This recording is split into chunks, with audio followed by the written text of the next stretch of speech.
Et ça y est, Sophie, c'est parti pour ce nouveau live Poivre et sel. Sophie et Joris, vos hôtes pour vous accueillir dans ce merveilleux groupe des protagonistes, celles qui osent. Hello tout le monde. Hello tout le monde, nouveau live effectivement. Bonjour tout le monde ou bonsoir, dépendant où vous êtes, si vous êtes de notre côté de l'Atlantique ou si vous êtes de l'autre côté. Un nouveau live, Joris, comme tu as dit aujourd'hui, pour t'aider à prendre une longueur d'avance déjà, bah oui, pour 2025, dans tes objectifs de bien-être. Tout Et à fait. pourquoi tu dois t'y prendre d'avance? Pourquoi dès Oh, maintenant on veut le faire? Donc soyez prêtes, soyez attentives, même peut-être prendre quelques notes. oui, toujours prendre quelques notes. Il y a Yael qui est déjà avec nous. Hello, bonsoir. On vous laisse venir vous déposer un petit bonjour dans les commentaires. Surtout que, avec Sophie, on est très content. On vient tout juste d'atteindre une belle communauté de protagonistes de plus de 10 000 membres. Donc, bravo, c'est énorme, c'est génial. Absolument. C'est vraiment extra de voir ça, de voir la quantité de personnes que ça rassemble, en fait, ce message d'oser se prioriser. Donc, on est très honoré de ça. Et toutes les femmes, en fait, avant toi, parce qu'évidemment, bah, on veut souhaiter la bienvenue à toutes celles qui nous ont rejoints récemment, mais évidemment, bah, c'est toutes les 10 000 femmes aussi qui étaient là avant. Tu vas voir justement, si tu nous as rejoints, que c'est un groupe où ben, plus tu es engagé, plus tu trouveras les solutions. C'est aussi simple que ça. Et si tu es arrivé ici, ben, c'est forcément que tu es déjà dans cet engagement envers toi, surtout. N'oubliez pas, le plus important, c'est d'être engagé envers soi, envers ses objectifs de bien-être. Et forcément que tu veux te sortir de ta situation actuelle et trouver des solutions. Donc, c'est le principe de ce groupe-là. C'est non pas sortir de sa zone de confort, mais aller dans sa zone de courage, faire différemment, parce que c'est ça que tu vas découvrir dans ce groupe aussi. Ça n'a rien à voir avec tout ce que tu as entendu dans le passé. Donc, Exactement. Donc, tu as très bien dit, Sophie. On parle de oser. Donc, oser aller dans sa zone de courage. Salut Elisabeth, salut Ivana, Valérie, Peggy, bonsoir. Et si c'est la première fois, parce que oui, il y a des nouvelles personnes qui nous ont rejoints récemment, que tu nous vois, que tu nous entends, et bien, comme je disais, Sophie et Joris, on est français, ça s'entend à l'accent, mais aussi un petit peu québécois et un petit peu enrhumé aujourd'hui, qui fait un accent très hybride. Et nous sommes les cofondateurs de la méthode Y depuis 2019. Et donc aussi de ce groupe, Oser se prioriser, où il doit te servir de tremplin pour aller plus loin, tout simplement. On a mis des choses en place, on a une équipe extraordinaire qui permet d'avoir des résultats extraordinaires avec nos clientes et d'être les pionniers du bien-être féminin. Donc depuis 2019, on a déjà aidé des centaines de femmes justement à se libérer du stress, à se libérer de cette charge physique, mentale, de ces douleurs qui brident leur quotidien pour se retrouver tout simplement. Et pour faire tout ça, Sophie, on le fait de manière, pas de pilule magique, on va dire. On le fait de manière avec la science et le bon sens. ouais, on aime bien cette expression, la science et le bon sens. C'est pas ici que vous allez trouver perd ton 10 kilos en 10 jours, là. C'est pas du tout ça qu'on fait, c'est pas ça du tout. Comme tu disais, on a combiné en fait nos expertises en médecine holistique, la naturopathie, puis une approche intégrative en fait entre corps et esprit, parce que les deux sont indissociables. Donc c'est avec toutes ces méthodes, puis cette expertise que on enseigne à nos clients tous les jours à travers la méthode Y et qu'on vient vous aider aussi dans ce groupe. Donc si tu te reconnais aussi dans ce qu'on vient régler ici, ben, tu es au bon endroit. Bienvenue. Et toi, ta mission, par contre, c'est de commencer à te prioriser parce que c'est le but du groupe. C'est ce but du groupe et surtout que 2025 s'ouvre à nous déjà quelques jours avant d'ouvrir les Ouais, cadeaux de Noël pour celles qui ont des calendriers de l'Avent aussi. Il reste que quelques petits chocolats à manger avant le 24 et chocolat noir, bien sûr. Alors, faites-nous un petit coucou. Hello Valérie, super, on a du beau monde ce soir pour découvrir justement comment être prête pour 2025. Qu'est-ce que tu dois faire pour ne pas prendre, euh, pour prendre de l'avance? On va voir le côté positif des choses. Comment faire pour prendre de l'avance sur 2025? Et on va vous partager 3 étapes clés que tu dois connaître dans ton chemin d'épanouissement. Parce que c'est un chemin vers son bien-être, c'est un chemin d'épanouissement et il y a de belles choses qui t'attendent à chaque virage que tu vas faire pour arriver justement en haut de cette montagne où tu vas te sentir libéré de beaucoup de choses. Et on peut plus se permettre de laisser passer une année, encore une autre année, puis une autre année, une année. Euh, c'est pas éternel tout ça, donc autant vivre le maximum qu'on peut sur cette planète Terre avec bien-être, légèreté et paix. absolument. C'est très bien dit. Donc, c'est ça qu'on va faire aujourd'hui. En fait, on va vous partager 3 clés, si vous voulez, justement, comment on fait pour prendre de l'avance. parce que vous savez, le bon moment, ça n'existe jamais. Par contre, on peut prendre de l'avance justement sur cette année qui va arriver et c'est ça qu'on veut vous partager aujourd'hui. Trois Véronique, étapes. Nathalie, Sabine, Joanie aussi. Hello, hello, tout le monde. Alors, démarrons par la première étape. La première étape qu'on voulait vous partager pour prendre de l'avance en 2025, commencer à te prioriser, justement, c'est de se prioriser en mettant des limites. Ok. Mais où, Sophie, et dans quoi mettre des limites? Parce que ça veut Suspense. dire quoi? Comment on fait pour mettre des Exact. limites? Mettre des limites où, effectivement, dans quoi, c'est très tendance de mettre des limites. Mais ce qu'on voit beaucoup mettre des limites, c'est pas toujours dire non, stop, ça suffit. C'est pas nécessairement ça, mettre des limites. En fait, mettre des limites, c'est plus commencer à observer, identifier toutes les choses dont toi, tu n'es pas responsable. Mais que par contre, effectivement, tu veux prendre quand même sous ton aile parce que ben, soit tu as l'habitude de le faire ou parce que la société te dit de le faire ou parce que bah, notre contexte de vie parfois nous fait sentir un peu obligé de le faire. Donc, quand on dit de se prioriser en mettant des limites, on va t'aider un peu à identifier les choses dont toi, tu n'es pas responsable. Et ça amène tellement de Mhm. légèreté, juste ça. Donc, c'est pour Ouais. ça qu'on vous disait au tout début de prendre potentiellement quelques notes parce que c'est le moment. Oui, il y a plusieurs choses. Et c'est important de comprendre que, comme tu as très bien dit, Sophie, mettre des limites, ça engage à prendre conscience de ce qui ne t'appartient pas et de ce qu'il faut redonner comme responsabilité aux autres. Et c'est très important de prendre le temps sur les choses qu'on va te partager, de le prendre en note ou de bien l'écouter parce que tu te connais, peut-être que ça fait des années justement que tu as pris cette responsabilité ou ce sacrifice pour les autres et à un moment donné, bah, c'est devenu sécurisant ou c'est devenu confortable de le faire. Sauf qu'aujourd'hui, tu en payes le prix sur des cascades hormonales, sur ton corps, sur tes émotions, etc. Donc c'est important qu'on vienne tracer ces limites-là. Et il y a des choses dont tu n'es pas responsable, justement. Et Sophie, je te laisse ouvrir la liste, justement, des choses. Et vous allez pouvoir cocher, vous nous direz dans les commentaires laquelle Ouais, vous parle le plus aujourd'hui. Vous dites, c'est c'est vrai que ça. ça, je prends beaucoup la responsabilité, alors que techniquement, ça C'est pas m'attend. la mienne. C'est pas la mienne. Exact, exact. Alors, Nathalie, salut, Auré, Valérie, Gaëlle, coucou Laurence, Peggy Johanna, aussi. Ah, Agnès, yes. hello, hello. Alors, oui, Daniel, ne pas essayer de contrôler l'incontrôlable, ça va être ça. Prenez en note ça, les choses dont vous n'êtes pas responsable, ok? La première, vous n'êtes pas responsable du bonheur des autres. Est-ce qu'on peut y contribuer? Oui, mais ce n'est pas notre responsabilité. Il faut déjà qu'on soit responsable de notre propre bonheur. Donc, tu n'es pas responsable du bonheur des autres. L'autre chose aussi, tu n'es pas responsable de faire comprendre tes choix aux autres, se justifier en permanence des décisions que tu prends. Hmm, très bon L'autre point. chose dont tu n'es pas responsable, c'est la gestion des émotions des autres. Donc, comment les autres réagissent, comment ils interprètent ce qui est dit et quelle est l'émotion qu'il y a en face. Tu n'es pas C'est responsable de ça. très bon point. Ça me fait J'en ai beaucoup donné combien? écho. Tu en as donné trois. On parlait du bonheur des autres. Tu n'es pas responsable de ça. De faire comprendre ou justifier tes choix aux autres. Tu n'es pas responsable de ça.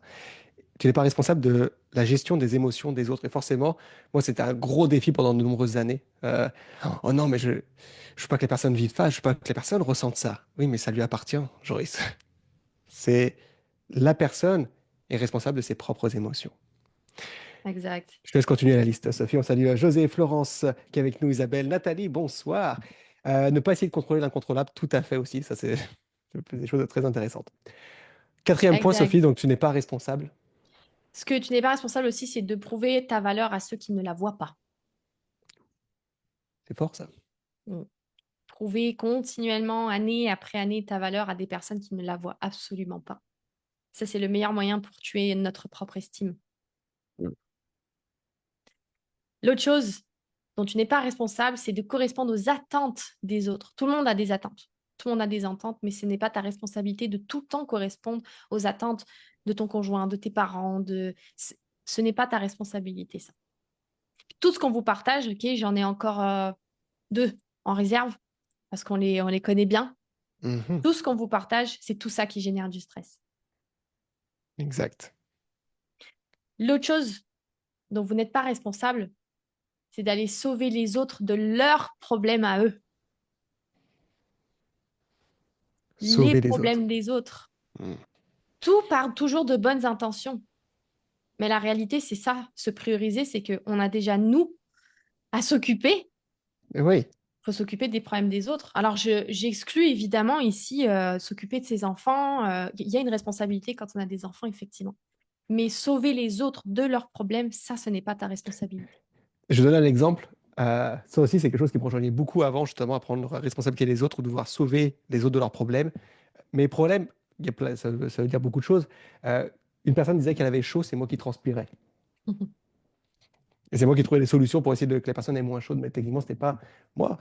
Vous comprenez l'enjeu quand on dit de sauver les autres de leurs problèmes, c'est à quel degré nous, ça nous impacte, alors que techniquement, bah, chaque personne va être responsable. Sinon, la personne va se mettre aussi peut-être en mode victime ou en mode bah, tu vas me supporter comme tu me le fais d'habitude.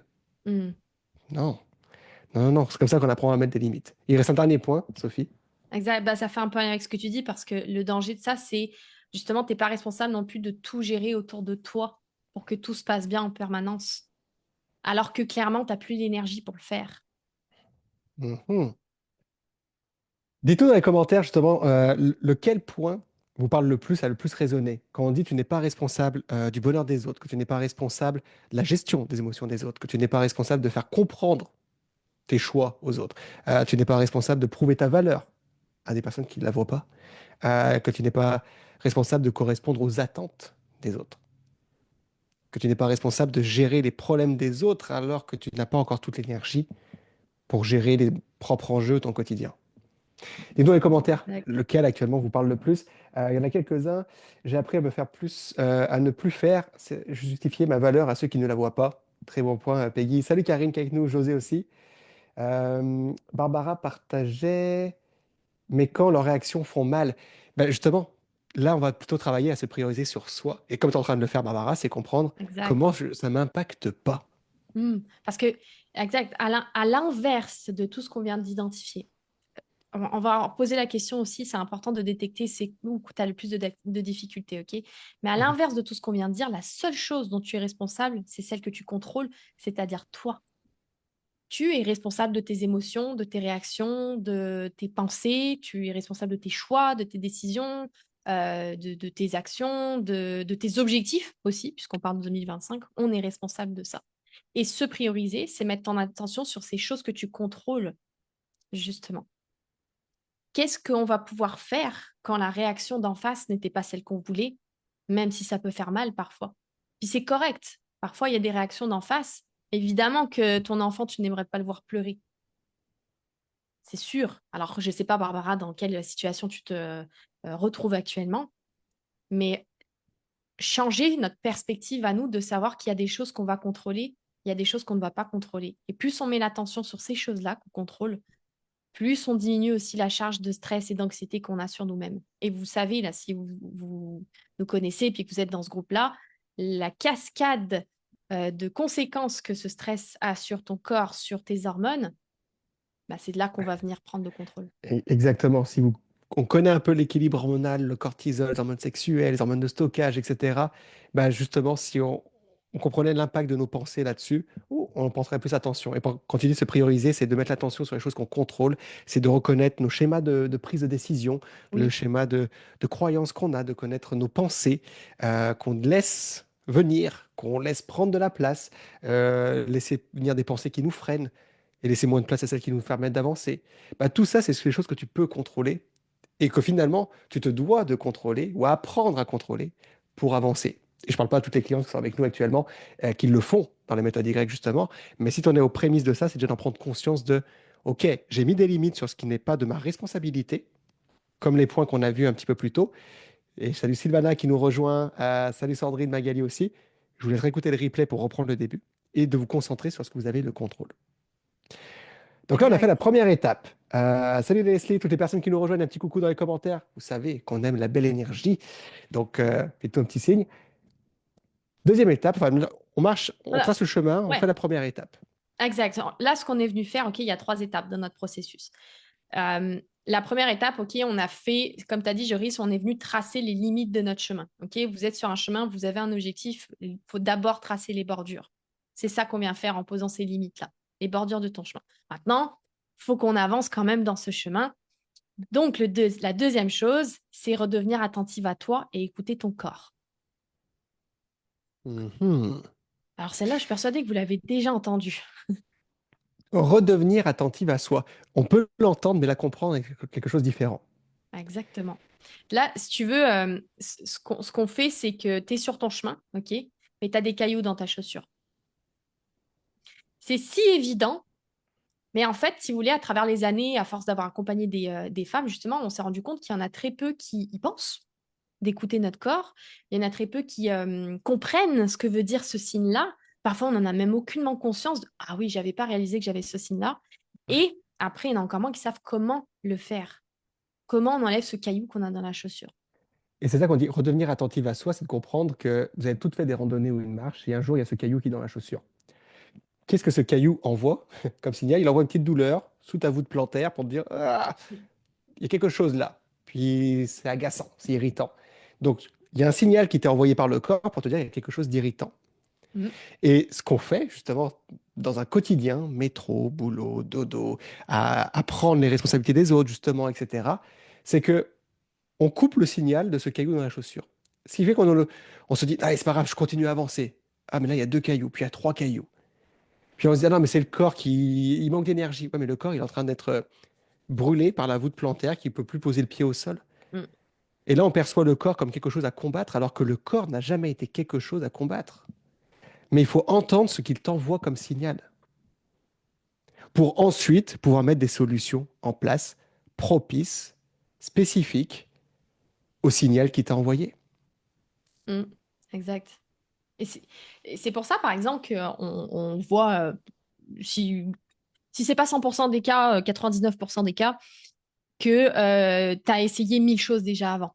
Donc, bon, le régime, l'acupuncture, tout ce que tu veux. Parce qu'en fait, ça fait juste apprendre à avoir ce caillou dans la chaussure qu'on parle depuis tantôt. On fait juste apprendre à marcher avec un caillou dans la chaussure. Ça fait mal, ça fait des ampoules, ça a des conséquences aussi sur le long terme. Au lieu d'enlever tout simplement le caillou. Tout à fait. Au lieu d'aller chercher la cause des causes de ce qui ça génère, on se dit, ben, on va essayer d'agir pour se faire sentir un petit peu mieux dans mon quotidien, mais le caillou est toujours là. Comme si je Mhm. voulais couper le signal ou l'adoucir. C'est ça. Et l'exemple qu'on voit, et c'est très souvent parce que le changement corporel, par exemple la perte de poids, c'est que l'effet secondaire d'une bonne santé métabolique, physiologique, hormonale. Et si ton corps est constamment sous stress, sous cortisol, qu'il y a des enjeux digestifs, que ça travaille fort, tu as tendance à avoir le ventre qui gonfle à travers les journées, euh, les petites gastro, les petites grippes, etc., tu es pas mal à tout le temps à attraper tout, il y a de l'inflammation dans ton corps, bah, c'est pas uniquement l'âge. C'est pas uniquement que ah, c'est moi qui suis comme ça. Ah, c'est ma génétique. Non, il peut avoir un terrain propice, mais c'est juste que ton corps, il est fatigué à essayer d'être en mode survie constamment Ouais. et essaie de s'adapter au contexte que tu lui donnes. Mm. Et combattre ton corps, c'est d'apprendre à l'écouter et non le C'est ça. combattre. Exact. C'est le même principe que, mettons, tu peux prendre un bain. Je sais pas s'il y en a qui sont des adeptes du bain. Si tu essaies de remplir la baignoire, mais tu as oublié de mettre tu sais, le petit bouchon là pour couper l'eau qui, Ouais. qui coule, ben, tu pourras mettre toute l'eau que tu veux, les efforts, les routines, les machins, mais tant que tu ne règles pas le problème à la source, donc on parle de stress, l'inflammation, les déséquilibres hormonaux, il n'y aura rien qui va tenir. Tout Donc, à fait. comme tu dis, ton corps n'a pas besoin d'être combattu, il a besoin qu'on ferme le bouchon, qu'on l'écoute, parce que c'est tous ces signes-là qui nous permettent de savoir, OK, est-ce qu'on a fermé le bouchon et qu'on le soutienne ensuite pour qu'il puisse fonctionner comme il est censé le faire, finalement. Là, par rapport à ce qu'on vient de partager et ce caillou dans la chaussure, dites-nous dans les commentaires, mettez juste un pouce. Est-ce que vous diriez que vous êtes attentif justement à votre corps, à ce qu'il vous envoie comme signal? Ou est-ce que c'est quelque chose, à l'inverse, peut-être qui est complexe, Ouais. qui est pas facile, qui est un défi chaque jour? Parce que justement, il faut Mhm. répondre à beaucoup d'autres choses et il n'y a pas le temps pour ça. Il n'y a pas le temps pour ce caillou, il faut avancer. Donc, dites-nous comment ça ressort en vous actuellement. Je salue Erika, Marjorie, Vanina, qui est avec nous aussi. Intéressant comme prénom. Fais des petits coucou dans les bonjours. Miaela, qui est avec nous aussi. Bon, tu vois, on a des belles personnes. Véronique aussi. Sylvie, Cécile. Génial. Je crois pas assez, Excellent. effectivement. Ouais. Mhm. Et D'écouter pourtant, son il nous corps, envoie Nathalie. Ouais. tellement de signaux, justement. Puis c'est ce qu'on fait et qu'on arrive à détecter. Alors, il y a plein de façons de les reconnaître. C'est pour ça qu'on vous partage beaucoup. Ben, OK, qu'est-ce qui nous dit notre corps? Qu'est-ce Et qui nous dit t'imagines, actuellement? Sophie, actuellement, justement, on est dans un monde où on ne prend pas le temps de faire des choses pour soi, d'écouter son corps et de tous les signaux qu'il nous envoie. Donc, on se repose sur des choses externes qui sont créées, comme la montre que je voyais actuellement, qui peut me donner des repères sur mon rythme cardiaque. Mais techniquement, si je prends le temps de me poser, je peux prendre conscience de mon pouls, je peux prendre conscience de ma respiration. Mais Exact. on le fait tellement peu souvent qu'il faut que ça vienne d'autres signes ailleurs ou de C'est ça. gadgets. Ouais, c'est vrai. Mais parce qu'on ne nous l'apprend pas, tout simplement. On n'entend même plus notre propre corps, tout ce qu'il nous dit, alors que c'est une mine d'or d'informations. Tout à fait. Donc là, ce qu'on vient de voir, première étape, c'est de comprendre les choses pour lesquelles tu n'es pas responsable pour tracer des limites dans ton chemin. Parfait. Là, maintenant, on dit on va commencer à avancer le chemin, mais pour commencer à avancer le chemin, dans cette deuxième étape, il faut redevenir attentif à soi et à tous ces cailloux qui sont présents à ta chaussure et qui drainent ton corps. Donc C'est maintenant que ça. tu sais reconnaître ces cailloux, il va falloir qu'on avance dans ce chemin. Parce qu'on l'a tracé, on a mis les limites, on est en train d'optimiser le corps pour qu'il puisse avancer. Bah, la troisième étape pour que tu prennes de l'avance en 2025, maintenant, c'est d'apprendre à naviguer à travers les saisons durant ton aventure. Exactement. Ça, c'est la troisième étape. C'est ce qu'on voit à chaque fois. À chaque fois, dans tous les processus, c'est la même chose. Parce que oui, la réalité, c'est que, continuons sur notre belle analogie d'être sur un chemin, on a tracé nos limites, on a enlevé les cailloux dans les chaussures, on fait tout le temps ça. Qu'est-ce qui se passe après dans une aventure, dans une marche? Bah, à un moment donné, il y a la pluie qui commence à tomber, il y a du vent, il y a du... Et c'est ça qu'on veut dire à travers les saisons, c'est que une année, prenons ça pour sur une année par exemple, il y a des saisons. Il va y avoir l'hiver, il va y avoir l'été. Ne voyez pas ça dans le sens où il y a des saisons vraiment en température, mais des saisons de vie. Dans la vie, il y a des saisons. Parfois, c'est la saison de l'hiver, parfois, c'est la saison d'été, parfois, c'est le printemps. Ce qu'on veut dire par là, c'est que, en fait, une des principales raisons pourquoi les résultats ne tiennent pas dans le temps, c'est parce qu'il y a un moment donné, il y a eu un événement qui est arrivé Mm. et qui a chamboulé une routine qui potentiellement pouvait être déjà installée.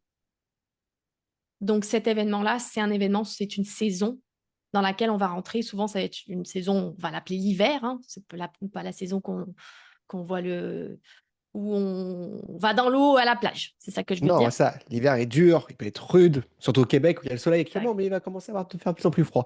Mais l'hiver demande des choses dures. Donc, est-ce que tu as des exemples, Sophie, pour montrer justement des fois c'est quoi Ouais, les saisons qu'on peut vivre dans bah oui, notre parce vie? qu'on les a tellement vus.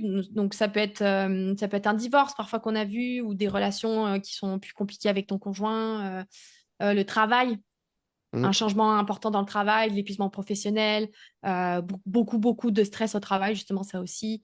Perdre quelqu'un, ça peut être un événement aussi. Il peut y avoir aussi les transitions hormonales. Tout à fait. L'arrivée dans la ménopause, arriver à ces changements hormonaux, c'est des transitions, des événements qui arrivent et qui viennent chambouler beaucoup de choses. Il peut y avoir des blessures aussi, des opérations, des accidents, la grossesse aussi, ça peut en être un. Donc souvent, on voit derrière ces événements, OK, il y a eu un changement de saison. Puis vous avez vu, qu'est-ce qu'on a fait? On a décrit la vie, en fait. C'est les choses qui C'est- arrivent c'est- dans la vie. Tout à fait. Traverser tout ça sont des choses difficiles, mais c'est la vie qui nous amène à traverser tout ça. Et c'est ça qui est Exact. important dans ce chemin que tu fais, que tu traces, que tu as tracé, que tu avances petit à petit, c'est de comprendre que, OK, il va y avoir des saisons. Et tu as très bien dit, Sophie, c'est que si on n'est pas équipé à certaines saisons, ça va nous faire perdre pied. Exact. Et c'est Oui, parce toujours que dans... c'est toujours... Vas-y. Vas-y, j'y Oh, vais. trop de politesse ici. J'allais dire, c'est toujours dans ces événements-là que, au final, tu perds le fil. Parce que les habitudes sont pas assez solides, parce que on a travaillé que sur un certain aspect, quand tu travailles juste par exemple à changer ton alimentation, oui, mais l'alimentation ne va pas te sauver quand tu auras un défi comme ça dans ta vie. Mhm. Si en plus c'est pas adapté à toi, si en plus donc i- traverser les saisons, naviguer à travers ces saisons-là, c'est aussi reconstruire un système de croyance, c'est aussi canaliser les émotions, on en parlait Ouais, tantôt. Donc, les émotions, autant positives que négatives, c'est s'adapter aux besoins, en fait, en fonction des événements de la vie et s'outiller, en fait, à travers ça. tout à fait. Parce que c'est dans les saisons, puis mettez les pouces dans les commentaires. Salut Sandra, Céline, Laurence qui est avec nous, Isabelle aussi, Isa, Cédric, Nathalie, yes, hello, hello, Vali Valou aussi qui est avec nous. Euh, tout ce qui peut être mauvaises habitudes ou les habitudes qui nous où on est coupable un petit peu, on culpabilise ou qui on n'est pas fier, tout simplement, que ce soit des grignotages, que ça soit à rester allongé, etc. Techniquement, le corps t'envoie un signal quand tu vis quelque chose qui va t'amener à pas faire des choses que tu sais qui sont peut-être bonnes pour toi.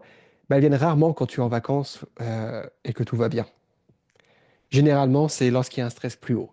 C'est lorsqu'il y a eu une nouvelle, lorsqu'il y a eu un énervement, lorsqu'il y a eu quelque chose qui a perturbé tes habitudes. Mais si on n'apprend jamais à cadrer, à s'outiller, à construire des fondations, des bases solides pour n'importe quel contexte, même quand le contexte est le plus défavorable, bah, comment est-ce qu'on peut espérer avancer toujours à travers ce chemin? Mm. Exact. Et on reprend l'exemple des saisons. Alors, pour les personnes qui sont au Québec, bah, vous savez, quand les Français viennent s'installer justement au Québec, bah, ils vont se dire, OK, on les voit, ils ne sont pas tout de suite outillés pour faire face à l'hiver. Bah, évidemment, parce que ce n'est pas des choses qu'on connaissait comme degré d'intensité, de centimètres de neige ou autre. Mm. Mais si on n'apprend pas à s'outiller, bah, la prochaine saison va être aussi dure que la première. Mais lorsqu'on apprend, oh, OK, cette fois-ci, on va garer la voiture comme ça. Oh, parfait, il faut une pelle ici. Oh, il faut ça pour la voiture, sinon on ne pourra pas sortir. Ah, on s'outille malgré les événements, les contextes saisonniers. Eh bien, c'est la même Exact. chose quand tu construis des habitudes pour toi, pour tes hormones, pour ton corps, pour tes émotions. Mais il faut s'apprendre à s'outiller, à se connaître dans n'importe quelle saison. Et là, on est loin d'un plan ou d'un régime tout fait qui va régler ça. C'est tout un ensemble de ton contexte qu'il faut venir adresser. Exact. Totalement. Donc c'est pour ça, petite parenthèse, parce qu'on arrive dans les fêtes. Par exemple, attendre après les fêtes, attendre que tu aies moins de travail, que la charge de travail soit moins lourde, attendre que tu aies le temps ou attendre que tu aies plus d'énergie, attendre que les enfants aient 18 ans ou je sais pas quoi. En fait, c'est la pire chose que tu puisses faire. Vous comprenez pourquoi attendre en fait que les circonstances soient toujours bonnes, c'est la pire chose parce que en fait, on n'apprend jamais à mettre en place des routines, des stratégies, des outils dans les saisons qui sont les plus difficiles. Et c'est au contraire dans les saisons les plus difficiles qu'on doit apprendre à s'outiller. Parce que si tu as les outils quand c'est compliqué, bah, après le reste du temps, c'est facile. Donc techniquement, tout va aller mieux. Exactement. Et l'autre chose que ça fait aussi, le message que tu envoies inconsciemment à ton cerveau, à tes pensées, c'est attends encore pour l'instant. Attends encore, t'es peut-être pas assez importante. Mm. Oui, ok, on va encore attendre. Tu te remets encore toi à plus tard. Et c'est pour ça qu'on dit oser se prioriser, c'est d'aller dans cette zone de courage et se dire, je peux plus envoyer les mêmes messages à mon cerveau qui me font comprendre que non, je suis pas assez importante, que je dois pas le faire maintenant, que je dois laisser la rénovation de la terrasse, de la cuisine, de la voiture avant moi. Parce que quand tu fais toutes ces petites actions, toi tu passes après, eh bien tu vas le prendre pour acquis inconsciemment. Et Exact. tu passeras toujours après et forcément, ton corps sera juste, paiera le prix de ceci. Mhm. Totalement. Isabelle, oui, procrastiner 100%. Et puis, Ouais. le danger de ça, c'est que quand on se priorise pas, on se dit qu'on n'est pas important. Et donc, quand on n'est pas important, qu'est-ce qui se passe? Notre estime, elle diminue. Pas un peu, beaucoup. Et plus elle diminue, plus le processus devient difficile avec le temps, tout simplement. Alors qu'au fond, tu sais que tu peux le faire, tu sais que tu dois le faire.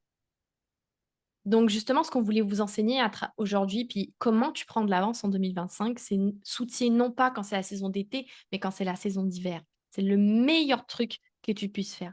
Puis, on voulait vous donner un cadeau aussi, justement, en lien avec ça, parce que, c'est les fêtes. Nous aussi, on a envie d'être généreux.